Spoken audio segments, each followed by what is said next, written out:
In this video, I'm going to show you how you can remove links on text in Slack. If you find this video helpful, I'll kindly request that to support me by liking the video and also by subscribing to this channel. Alright, you can see I have here a text and it has a link attached to it. If I click on it, we have an option to edit or to remove this link. So to remove it, just go ahead and click on remove.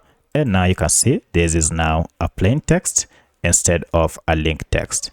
However, if this message had already been sent and you like to remove this link on an already sent text, it is pretty simple. Just head over to this text and then click on more actions here and choose edit message. From edit message, now you can see you can edit anything on this text. If you click on it, you will have an option to remove the link by clicking on remove, and now save the changes and your current text will be plain text without the link. So that's how you can remove links on text in Slack. If you have any other question, kindly let me know in the comment section. Otherwise, thanks for watching and let's meet in the next video.